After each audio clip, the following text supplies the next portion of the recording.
Hi, everybody. This is Scott Paton, the Dean of Blogonomics and Pedology. And I'm the roving international foreign correspondent for Impact Magazine. And I am delighted to have a very, very special guest with me today. I happen to be in Rome, Italy, and he is in Budapest, Romania. And Romania has been in the news, if you're not aware, because they have taken a stand against government corruption. And I think this is going to have, well, first of all, it's going to have a huge impact in Romania because they've done this amazing thing. But I think, and I'm hoping that it will have a huge impact on the rest of Europe, where the other European countries and their citizens will take a look at their governments and say, you know what, we need to take a stand against corruption here. And fingers crossed that it actually crosses the pond and gets into Canada, my home country, and the United States, and starts cleaning up the massive corruption that is running throughout their governments in that area as well. One of the benefits that I have as an instructor from Udemy, as an online course creator, is the fact that I meet lots of great students, and Udemy and Amazon and the other places where my courses are all wonderful and wonderful people. But I think the nicest people are my fellow instructors, and it's an amazing community. And I've met a lot of people through this experience with Udemy in particular. And one of my favorites happens to reside in Budapest, Romania. And when I heard about all the things that were happening, I was really worried, right? Because, oh my God, there's this big protest, and is it dangerous, and what's going on? And so I contacted him and got an entirely different story than what I had gleaned from the odd headline that I had seen. So I asked him if he would come on with me and talk a little bit about what was going on in Romania now and how it's impacting Romania and hopefully the rest of the world. So he's a wonderful instructor. He's got great courses. Sorin Constantin, welcome to the show. Welcome, guys. Very nice to be here with you. Well, thank you very much for the invitation, Scott. Let me introduce to you a little bit how the things started here, you know, because it's very interesting. I live in Bucharest, Romania. You know, it's a wonderful city. And basically, last Tuesday, you know, I was back at home with a couple of days before that Tuesday. There was a big march here in the city, in Bucharest, you know, because the new government that was proposed 1 month ago, you know, because we had elections in December here in Romania. And we have a new power party at the and we have a new government, and they started like 1 month ago. And the plan that they proposed for government was very, very good in their campaign, you know. But the thing is that when they started, you know, they started to take some very different measures than they said they will in their campaign, you know, in their electoral campaign. And basically, last Sunday it was a big march in the capital, in Bucharest, in which people, you know, basically marched against some new laws that they wanted to take and proposed, you know. And everything went okay. It was a peaceful march, but they didn't take the street in consideration, you know. I mean, it meant nothing for them. And after that, 2 days later, Tuesday night, I was at home, you know, I was watching a movie. It was like 10 o'clock. And I was switching the TV channel, you know, and I got on the news. And on the news, they said that, you know, a new government meeting ended. And basically, they gave out a law with urgency. I don't know exactly how is that called or is named in English, but the government has the power to give out some emergency laws or something like that, you know, that pass the parliament, pass everything. They don't need to be approved by the parliament or president or anything. They go and they are available basically right away in the justice, you know. They have that power. And at 9 o'clock, they've ended their government meeting, and they gave out this very controversial law where they basically changed the law, and they support corrupt people, you know. And the whole idea was this: they did this at 9 o'clock in the evening, you know, basically when everybody goes home, sleeps, you know, and everything, so that people won't know. And spontaneously, you know, a lot of people I mean, myself and with other friends of mine and a lot of people, you know, spontaneously we created a march. We went in front of the government. Were like 15,000 people, you know, which basically told the government, okay, you should retreat this emergency law because this is not something normal. You know, you are supporting corrupt people. But obviously, it didn't affect them too much because they were the corrupt people who were affected by the law, you know. And the fact is that there are some things, you know, some measures stipulated in that law that probably Romania will adopt in time. And this is something that is very important for people to understand, you know, from all across the law, from all across the world, because there are countries that already use this law, okay? But the whole idea is the way they did it, you know, because it was clearly that they did that law for them, you know, to escape prison, to escape all of their trials, because I think like 75% of politicians here are I don't know, are in a trial or something like that, you know. That's right. That's one of the things that I had read in one of the articles before we went on the air, was the fact that even the person that's supposed to be the prime minister is under investigation or in trial for corruption. And a lot of my understanding of the law was if you were like corrupt and it was under like 20,000 pounds or something, it would be just like, it's okay, right? In other words, it was okay to be corrupt as long as it was this much, not that much. Yeah. And this was one of the things that was you know, very discussed, very debated, because they didn't give any explanation for this, you know. I mean, they were questioned. If you give people explanation, okay, which was the emergency? Why did you give that law at, I don't know, 22 o'clock in the evening? Why did you put it as an emergency law? Why didn't you put it as a project law in the parliament to be approved, and so on, right? So all of these things indicated very clearly that they were hiding something, or that they were, you know, they did it for them to escape, you know, their trials, prison, and other stuff like that, you know. And that's why people got out in the street, because 27 years after we had a revolution here, you know, and everything changed for us, and we went from communism to democracy, you know, these things still happen, and this is very sad, you know.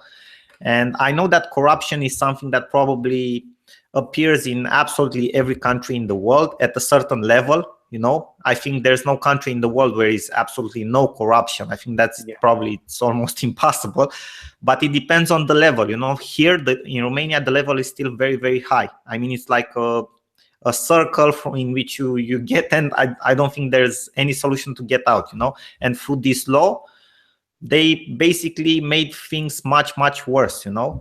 And actually, the prime minister, the guy who should be who should have been the prime minister that you have read about in the newspapers, he's the leader of the party who is in power now, who is in charge, you know.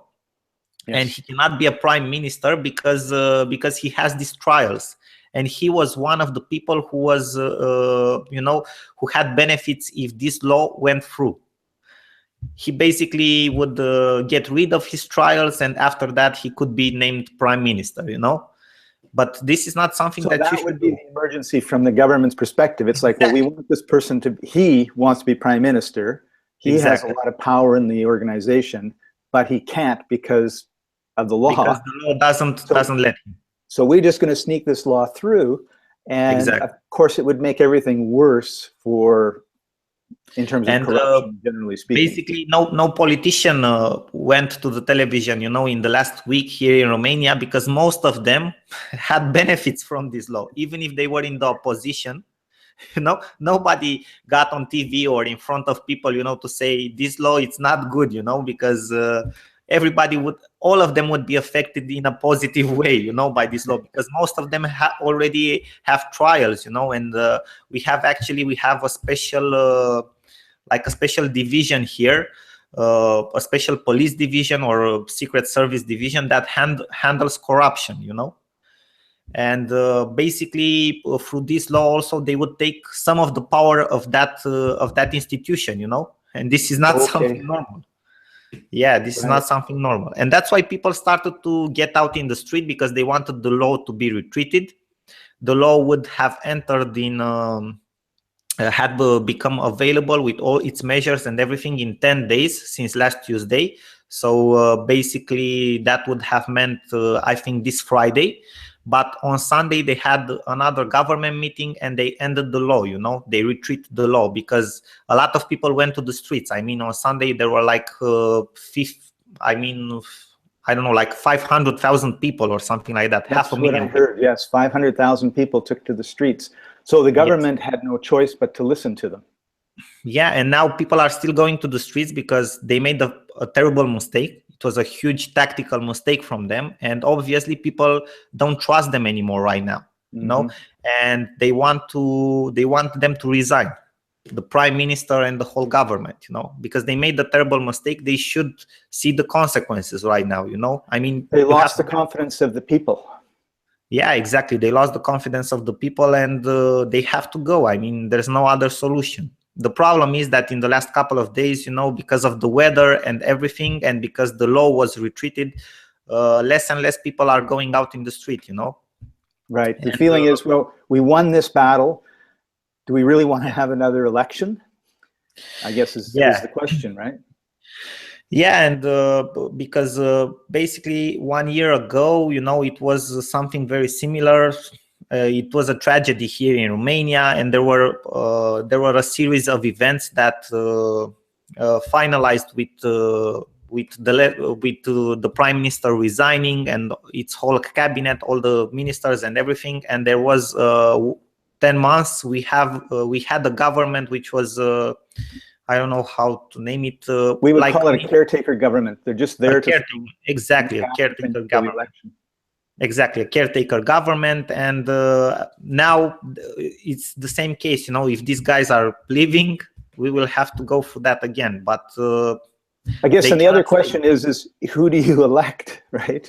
Because exactly. I'm assuming it's a different group that you threw out. Now these people got in, you throw them out. Like, is there anybody kind of left? Actually, the same group. It's the same group. Yeah, that's the funny part. You know, it's the same group, and basically they have no opposition at the moment. I mean, the opposition, the other parties that are in Romania at the moment are very divided, and they have almost no power at all. You know, they have no opposition. That's the problem. That's actually the big problem, because if they had opposition, probably things would have stand a little bit different. You know. Yeah, in Canada we have the official opposition, and their job is to oppose everything, whether they agree with it or not, kind of thing, because it's to give the opposite opinion, right? So that it gets heard. And it's interesting because I remember many years ago, my dad was talking politics with me, and one of the things that he said, our terms are about 4 years, 4 to 5 years. And he said, you know, every 8 to 9 years, we need to throw out the government and replace it with a new party. And he was very much in favor of one party, but he wanted to throw everybody out. And he said the reason is the first 4 years, the new government is all excited. They've got all these policies and all these things that they run on, all these things that they want to implement, and they're kind of naive, right? Like they just want to change the world. And after, in the second term, they've accomplished some, they've had some wins, they've had some losses, but they've started to learn the system, which is how to be corrupt, right? How to be, yeah, exactly. You know, it's like someone comes and says, you know, here's $10,000, vote for this, or we want to do that, and they get influenced, and then the corruption starts to set in.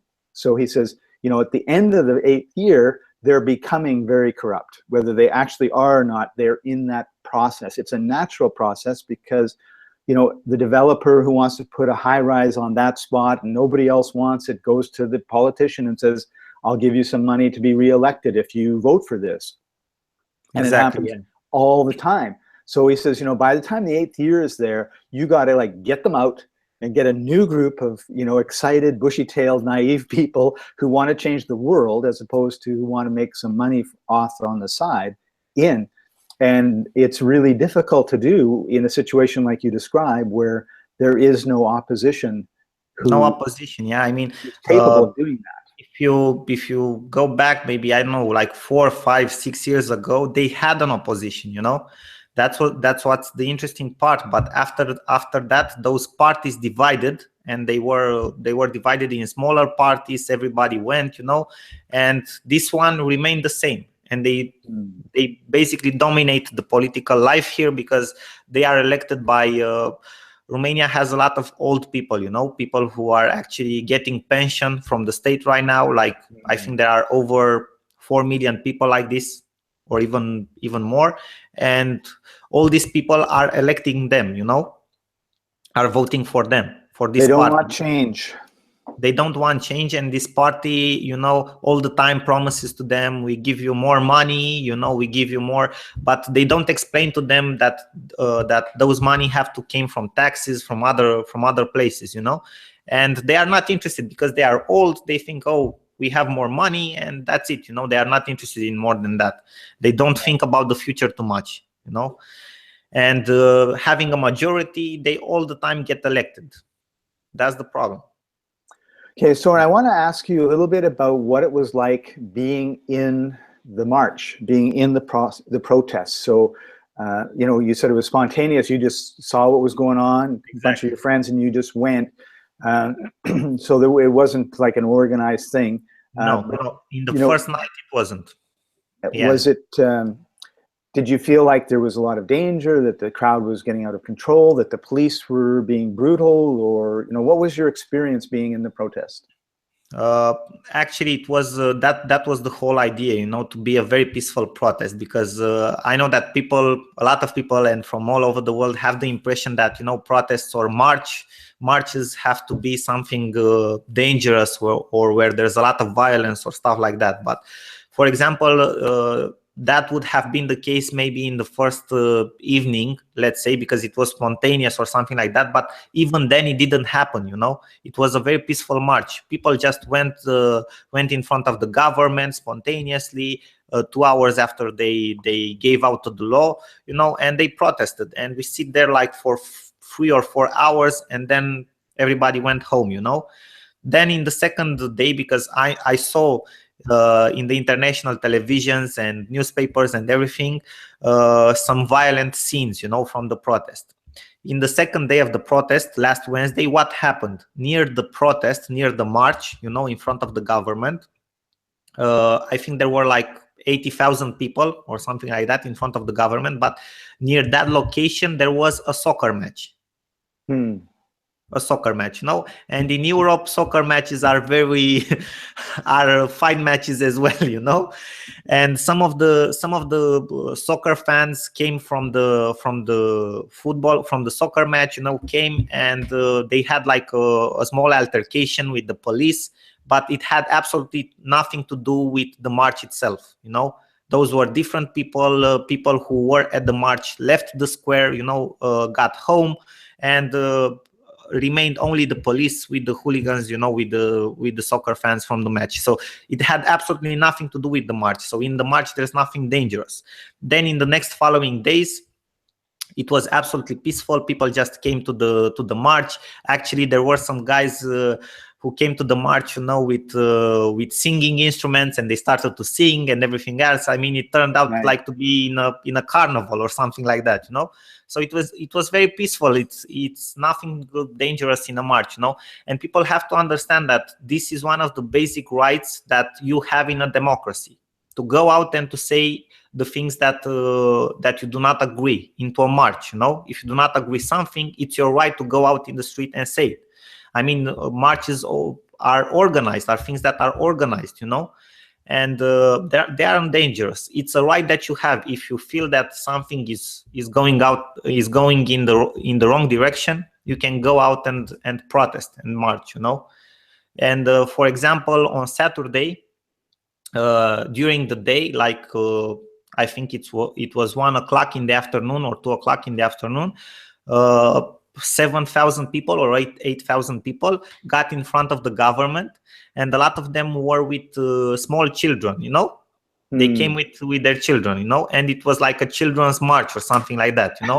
So you can figure out it's nothing dangerous about that. I mean, It was very, very peaceful, and it was very nice because people got together, and went out for a common cause, Nice. So what has been your experience with neighboring countries? How do they feel about what's been going on in Romania?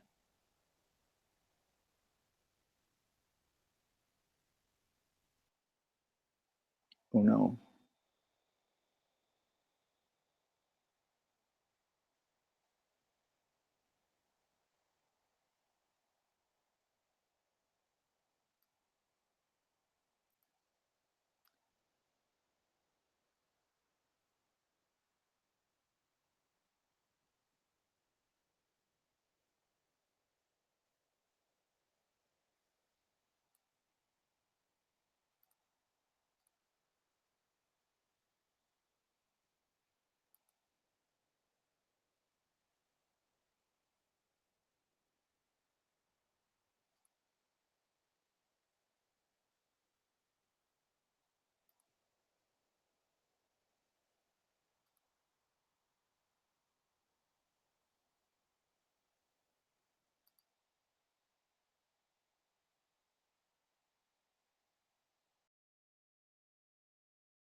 Well, we seem.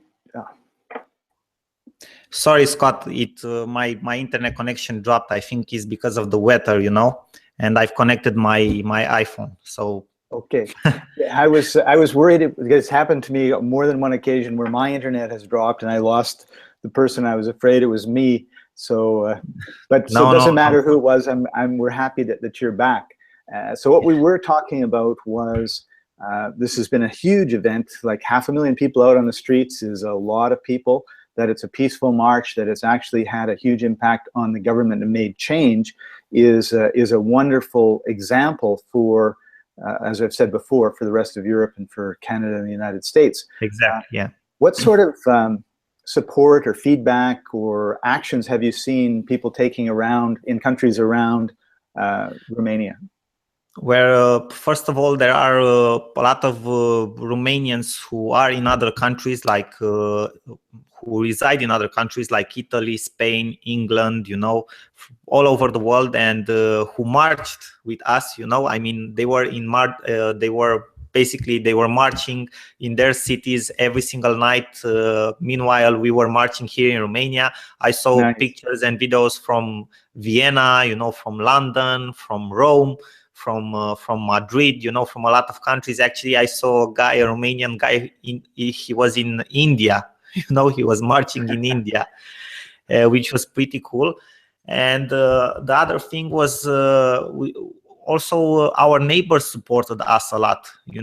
Moldavia, if you know the country, Yes. Basically they supported us. They marched for us. Basically, they are our brothers. They are also Romanians, but they just are in a different country right now. And also Bulgaria, at south of Romania, they've supported us. They organized a march on Sunday for us, and it was very nice to see that everybody supports this march, against corruption, because basically that's what it was actually, a march against corruption. And it was very interesting to see, and very let's say, I know I felt very, very well to see that everybody's supporting this, and basically it's a common cause all around the world, It is. this fight against corruption, and I think that people saw right now what they saw in Romania. It was a common goal that united the whole country in this fight against corruption, and that this is something that can happen all around the world, and you can see an impact in it, because after all, maybe we didn't won right now. The law was retreated on Sunday, That's the good news, isn't it? Yeah, it's a good news. Now we'll see what happens, because probably they will create a project law, submit it to the parliament to be approved. But basically, in this case, we have absolutely nothing to do, because this is the party which has the majority in parliament, and it's their right to do this, Right, and it's your right to go out into the streets and say, you know what, we don't think this is a good idea. Exactly. And people are still going out in the streets right now, because they want, people who are responsible from the government for this terrible mistake to go away, because people don't trust them anymore, Right. And the honorable thing from their side would have been, after they have retreated the law, to resign themselves. But if they don't resign, people will still go out in the streets, Mm-hmm. And actually, right now, I think at 12 o'clock, the Romanian hour, will be a debate in the parliament. Oh, cool. Will be a debate in the parliament, yeah, related to what happened and the recent events. So, Sorin, we're kind of coming to the end of our time together. I really want to thank you very much for sharing all of this. And I can't let you go without you talking a little bit about, what it would be like for someone who comes to visit Romania, and to put a plug in for your country. And I know it's always great to have visitors come and see how other people live in other countries. And so talk a little bit about Romania and what people could expect when they come and visit. I've seen in the last year, in 2016, I actually have seen more tourists even in Bucharest, than more foreign tourists than I've ever seen in my life, So anyway, there is a flood of foreign tourists coming in Romania right now, and I'm very glad about that, because actually it's a very beautiful country. For example, I don't think I would live anywhere else. I also like to see different places, to go and travel. But we have absolutely everything here. You have like mountains, you have sea. We have a lot of history, beautiful traditions. So you can expect a lot of diversity. I mean, if you come here, you can expect a lot of diversity. You have where to go, what to see, and what to travel, and a lot of history.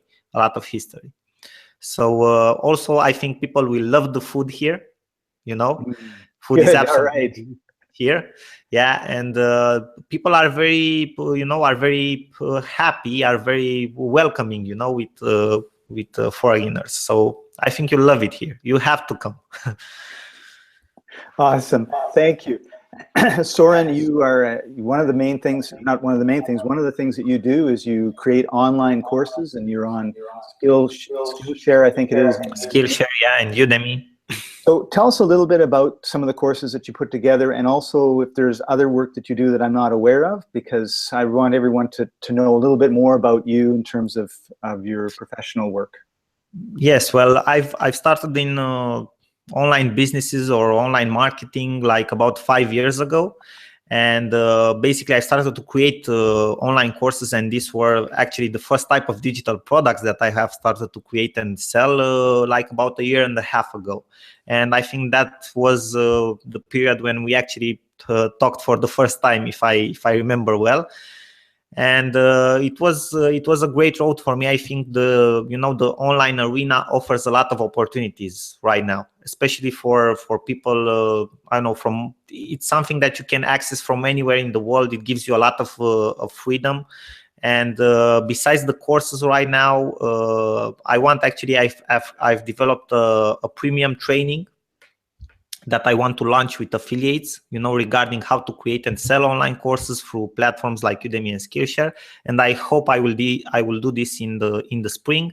I've also became recently an Amazon seller, an Amazon FBA seller. It's a business that I am testing right now. I hope it will go very well. And I've been involved in other types of businesses that I highly recommend to people, like affiliate marketing, which is a great model of business, especially if you want passive income. I also had an e-commerce store here in Romania. So the opportunities are very, very big in this arena, but I'm very focused right now on the digital product side, because I think it's the best of them all. You create a digital product. It's like an asset that you have. You don't need to, like in brick and mortar businesses, you don't need to buy products, keep them, and I don't know, maybe when they sell, they sell. When you have a digital product, it's absolutely fantastic, because you can sell it on any platform that appears. You can create passive income from it. So it's a great way to make an online business. I really agree with you. The last 3 weeks I've been in Morocco, and I know, I saw the pictures. I know. And I have to say, they have these, they call them souks, which are just massive markets, and it's overwhelming going into it, because they've got piles of oranges and piles of apples and piles of carrots, and they have, I don't know how they do it. They take peas in the pod and they make this cone, and it's 4 feet high, and it just stands there. It's just like, it's pieces of art. And then they've got spices, and they are like little pyramids of different colored spices. And then they've got all sorts of stuff in there, and it's just absolutely amazing. And yeah, I was in Morocco too last year. It was fascinating. Yeah, hang on just a second. Sure.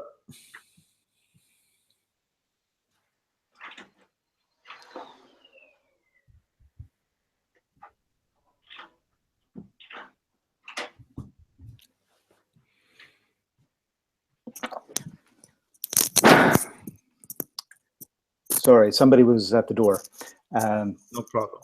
But the point I wanted to make was, these poor people had a massive amount of inventory, and exactly, yeah. all their money was tied up in this inventory, and it didn't look like a lot of it was. I mean, the fruits and vegetables and everything was selling, but all the knickknacks and everything else were just, you could just see that was a ton of product. And that's the problem with that type of business model, is getting turnover and tying up your money. And I really like the idea of the digital product, where you've tied up your intellect, but you've got an infinite amount of intellect to tie up, and it doesn't stop you from doing other things. Exactly. And you can start basically, when you start to create a digital product, the investment is minimum, from a financial standpoint. I mean, you can do it from scratch. You don't even need money. You can create an ebook, or you can create an online course. If you have a laptop, a good microphone, and you are a web developer or something like that, you can create a very good course that will sell very well. For example, on Udemy, okay, because they are very popular, Yes. So there's a lot of possibilities in this area.